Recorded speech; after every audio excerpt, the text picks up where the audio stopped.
Salut mes poseuses d'ouvriers colorés, bienvenue pour la suite de nos lectures de règles pour les jeux qui sont prévus pour Essen. En tout cas, on essaye d'en lire un maximum et d'essayer de trouver ceux qui vont le plus nous plaire. Et un a particulièrement attiré notre attention, c'est Recall, vous l'avez vu dans le titre de la vidéo. Alors, qu'est-ce que c'est que Recall déjà? Recall, c'est un jeu où on va incarner une tribu qui va chercher à accumuler des points de culture, des points de victoire, en amassant des connaissances liées à d'anciennes civilisations, on va le dire comme ça, qui ont laissé des traces. C'est un peu une suite à Revive, qui a été écrit et dessiné par les mêmes auteurs. Hop, on a strictement les mêmes auteurs. Vous les avez à l'écran, je ne vais pas vous faire l'affront de les prononcer. Je serais bien incapable de les prononcer correctement. Donc voilà, c'est un jeu qui est clairement dans la même lignée. On est dans un thème post-apocalyptique. Et on va avoir des méthodes de scoring qui sont assez proches. Cependant, on n'a pas les mêmes moyens d'y arriver. Donc, au bout de 15 manches, contrairement à Revive, qui lui est pas avec un nombre de tours fixe, là on a un nombre de tours fixe 15 manches, on va regarder qui a gagné le plus de points. Bien entendu, ces points sont liés à des chemins, on va regarder ça tout à l'heure. Une carte objectif qui nous a été distribuée au début, et les quelques ressources restantes pour les quelques points du pauvre. On va ainsi progresser sur 3 pistes de savoir qui sont liées à d'anciennes civilisations. Alors ces anciennes civilisations, c'est pas n'importe lesquelles. En fait, dans la boîte, vous avez 14 tribus, si mes souvenirs sont bons, ou factions qui sont disponibles. On va en piocher autant qu'il y a de joueurs, plus une. Et on va en utiliser 3 qui n'ont pas été utilisés dans le tirage pour les placer en haut des pistes de savoir, ici. Donc là, c'est des factions qu'on aurait pu jouer, mais là, elles ont servi. Elles vont servir pour indiquer des pouvoirs qui seront disponibles plus tard dans la partie. Alors, la mise en place, elle est plutôt sympathique, elle est assez traditionnelle. On va avoir ce grand plateau coloré. Alors là, il est avancé dans le jeu, mais il faut comprendre qu'il n'y aura que 2 tuiles ici, de 4 hexagones qui seront présentés. Tout le reste sera à explorer. Chaque joueur va également recevoir son petit plateau personnel. Alors, hop, on va le retrouver, le voici. Ça, c'est typiquement le plateau personnel qu'on aura en début de partie. On va également donc tirer un certain nombre de tribus, je l'indiquais, et on va en placer 3 sur les pistes, comme je l'indiquais, et on va aussi tirer sur les 18 gadgets autant de factions qui sont à distribuer. Ces gadgets, c'est en fin de compte un bon gros bonus à activer, et on va aussi en attribuer, comme vous l'avez pu deviner tout à l'heure sur l'image, on va en attribuer 3 à chaque ancienne faction, ancienne tribu, qu'on pourra obtenir durant la partie. L'image qui est à retenir du jeu, c'est que c'est un jeu d'exploration et d'optimisation. On va placer des petits suiveurs, des petits meeples, on va chercher à se développer, à explorer, et on va essayer aussi d'améliorer son moteur. On va regarder ça justement. Alors, qu'est-ce qu'on fait à son tour? On va soit utiliser une clé, hop, une clé qui ressemble à ça. Alors ça, c'est les clés du début. Soit on va recall, se souvenir, réarmer entre guillemets le tout. Ça rappelle aussi un peu Revive quelque part. Alors, comment on va déjà activer une action? Donc on va prendre une de ces clés, et vous voyez les serrures entre guillemets qui sont ici, qui vont de A à F, et on va placer ici sous le plateau, avec le petit bout rouge qui va dépasser, comme ici sur l'illustration, pour dire qu'on va activer cette action verte. Chaque joueur va faire ça au tour de rôle, et on va pouvoir activer autant de clés qu'on a aux mains. Au début, on n'en a que 2, et tout au long de la partie, on va pouvoir en récupérer, bien entendu. Alors, ces actions qui sont activées par ces clés, quelles sont-elles? Alors, déjà, c'est obtenir 2 meeples de sa réserve, et on va les placer sur le plateau de jeu. Ensuite, ça va être se déplacer, comme vous le voyez ici, soit en payant rien du tout, et on va se déplacer 2 fois, donc on va prendre soit une partie de ces meeples, soit tout son lot de meeples qui est disponible, et le déplacer d'une case, ou plus de déplacements en ayant des surcoûts dans les monnaies du jeu qui sont ici sur votre plateau. On a des petits cristaux à tout faire, mais soit ce sont la monnaie de base, soit c'est une monnaie intermédiaire, soit c'est une monnaie améliorée. Et donc si on dépense une ressource améliorée, on va beaucoup plus se déplacer.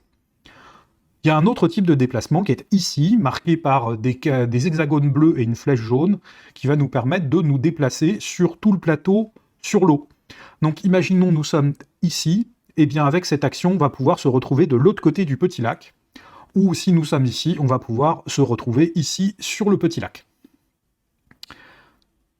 Autre action disponible, c'est ce marteau et cette pelle qui va nous permettre de développer ces petits bâtiments qui sont ici, qui vont nous ramener, ce que vous devinez sur le côté, des améliorations ou des ressources supplémentaires.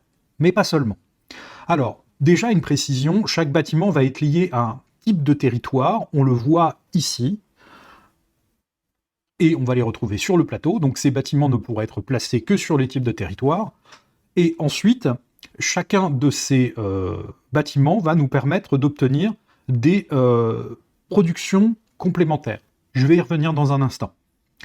Donc se développer, ça va nous donner plus de possibilités, déjà des bonus immédiats, et également des productions différentes. On a aussi la possibilité d'explorer, là, avec la E. Donc on voit un œil qui va nous permettre de retourner un hexagone supplémentaire, enfin une tuile supplémentaire constituée de 4 cases. Donc on vient explorer le plateau, il faut simplement être adjacent, et on va marquer quelques points en fonction du nombre de personnes qui est autour. La case F qui est ici va nous permettre de refaire une action qui est derrière. Alors au début on n'a que 2 clés, donc on ne pourra activer que 2 actions, et une fois qu'on n'a plus de clés ou qu'on décide faire un recall, eh bien donc on vient retirer toutes les clés qui sont ici, on les conserve pour pouvoir s'en servir au tour d'après, et on vient activer autant de cases rouges qu'on a de clés. Alors le jeu est sympa, il va nous fournir des petits cubes pour nous rappeler qu'est-ce qu'on a activé, de qu'est-ce qu'on n'a pas activé, parce que pour chaque clé, on pourra activer une et une seule case, et pas 2 fois la même case dans le tour. Alors celles 3-là sont celles de base, ça va être d'obtenir 2 petits cristaux et un petit meeple, ou 2 petits meeples, un petit cristaux, je ne sais plus exactement. Et puis par la suite, on aura d'autres bonus, comme obtenir des points ici, des points immédiats, qui sont les points verts. On va obtenir aussi des petites caisses, si on veut, pour produire une caisse, qui rappelle encore une fois étrangement Revive, qui nous donnera, comme vous voyez ici, des petits bonus sympathiques activés quand bon nous semble. Et donc, rappeler va nous permettre de produire. Contrairement à Revive, où là, c'est sur les cartes où on avait des productions ou des bonus sympathiques, et qu'ensuite on décidait de faire 2 actions, bah là, on a d'abord les actions, et pour produire des ressources, il va falloir retirer les clés, se réarmer, comme retirer les cartes à Revive. On est sur des principes un peu similaires, mais avec une production qui n'est liée qu'à l'action de pause, d'arrêt. On a également des petites actions qui sont gratuites, qui sont rappelées ici sur la partie bleue personnelle. C'est de transformer des ressources, donc 3 cristaux d'un même type pour faire un du type supérieur. Donc 3 blanches vont nous donner une rose, et 3 roses vont nous donner une violette. On va également pouvoir activer ses capacités de tribu, son gadget. Donc là, on en voit 2 ici. En fait, il y en a un qu'on a dès le départ, comme indiqué lors de la mise en place, et puis quand on va progresser, on en obtiendra d'autres. Et donc, on va pouvoir gratuitement, avec les petits cristaux qui sont ici, enfin les petits cristaux, les petits trucs de couleur, grise ou noire, l'activer une fois, avant de se reposer, de faire son action de recall. Alors maintenant, comment on obtient ces petits cristaux? Ça va être quelque chose d'intéressant. On va pouvoir monter sur ces pistes de connaissances. Alors comment on va monter sur ces pistes? C'est en produisant des bâtiments avec la pelle et le marteau, qui vont nous permettre d'obtenir des cubes de rappel. Hop, on va revenir sur un petit... je vais dézoomer. Voilà, on va les placer ici. Je crois qu'on le voit mieux sur cette image. On va essayer de chercher une image qui le montre bien. Voilà, c'est difficile. Je suis sûr que j'ai une image qui le montre mieux. Eh ben pas de bol. Alors on va regarder ça ici sur la règle. Hop. Donc quand on obtiendra ces petits cubes, eh ben, on va pouvoir monter sur la piste blanche, la grise ou la noire en fonction du cube qu'on a obtenu lorsqu'on a fait la pelle et le marteau. Donc on va revenir sur les pistes. Hop. Voilà. Sur ces pistes, et ben donc on va pouvoir monter. Et dès qu'on arrivera sur la 3e case, eh bien on obtiendra la possibilité de prendre l'un de ces bonus. Si on arrive sur la 5e case, on prendra l'étoile qui est associée pour le placer sur notre plateau. Et comme ça, on le marquera avec nos points ici. On voit bien les symboles qui sont ici, que l'on retrouve sur notre plateau, ici, pour indiquer qu'on aura obtenu le petit jeton qui est lié à la couleur de notre faction pour activer enfin le gadget lié à cette ancienne civilisation. Ces pistes qui sont ici vont rapporter également des points en fin de partie. Vous voyez, les points de fin de partie sont marqués en marron. Donc monter sur ces pistes, c'est non seulement bénéfique, ça va nous offrir des possibilités supplémentaires, mais on va également obtenir pas mal de points à la fin. Vous voyez ici le marché des clés avancées qui vont donner des bonus lorsqu'on les activera. Comment obtenir ces clés? Eh bien, ça va être des productions, ça va être de monter sur des scores, etc.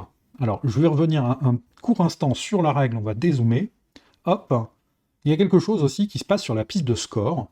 Je voudrais vous le montrer. Hop, on va commencer du 0 qui est ici.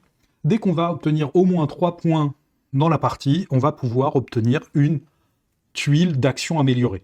À 7, à 12 et à 18 points. Donc on prendra une des tuiles qui est ici et on pourra améliorer ses actions. Et donc une clé activera une action bien plus puissante que celle de base. Pour information, construire un coffre n'a pas de coût en cristaux et on va le poser sur la case correspondante. Et on gagne la récompense qui est associée. C'est très souvent ce qu'ils appellent un relicube, les petits cubes qui vont nous permettre de monter sur les pistes des 3 anciennes civilisations. Les ateliers vont se placer uniquement sur les plaines, les forêts et les montagnes. Vous les voyez, c'est un peu designé, c'est peut-être un tout petit peu difficile à lire. On ne paye que les cristaux qui sont indiqués, et en plus, on vient prendre une carte clé du type qui est associé, donc c'est comme ça qu'on vient améliorer ces clés. On va également pouvoir construire un monument sur les emplacements qui sont indiqués. Alors on en a ici et on en aura d'autres sur le plateau. À noter également, sur ces pistes, on a des petits bonus qui seront obtenus quand on monte sur ces pistes. C'est des bonus immédiats. Donc là, ça va être de prendre une caisse, par exemple, de prendre des points, etc. Je voudrais revenir aussi sur les tours de jeu. Il va se passer quelque chose à la fin du tour 4, à la fin du tour 7 et à la fin du tour 11, la fin du tour 10, pardon, il va falloir choisir un chemin. Les chemins sont placés à côté du plateau, et c'est indiqué par des cartes. Alors, je vais mieux vous montrer ça sur la règle. Voilà, clac. Vous voyez que le plateau, là, il déborde un tout petit peu ici, et puis on vient placer des chemins ici. En fin de compte, au tour que je vous ai indiqué, il va falloir choisir l'un des 2 chemins, pour se donner une direction, pour se dire, là, j'ai plus de chances de marquer des points. C'est également ça qui va mettre un petit peu de divergence entre les joueurs. Donc là, typiquement, on va marquer des points en fonction d'une collection de relicubes qu'on aura accumulés, et on marquera ces points en fin de partie. Et le jeu se termine, bien entendu, à la fin du 15e tour, où on a le scoring final qui est indiqué ici. Alors, Recall, il a clairement une affiliation avec Revive, mêmes auteurs, mêmes illustrateurs, même équipe art d'artistes, j'ai envie de dire, avec un thème qui est assez similaire. On pourrait dire que Recall, c'est un peu une suite à Revive. Au Revive, on attend que tout se dégèle, et là, tout s'est enfin dégelé, et on vient retrouver les traces des anciennes civilisations et reconquérir leurs connaissances. On a à première vue une sensation qui est assez similaire entre les 2 jeux, pourtant Revive reporte sur une portée.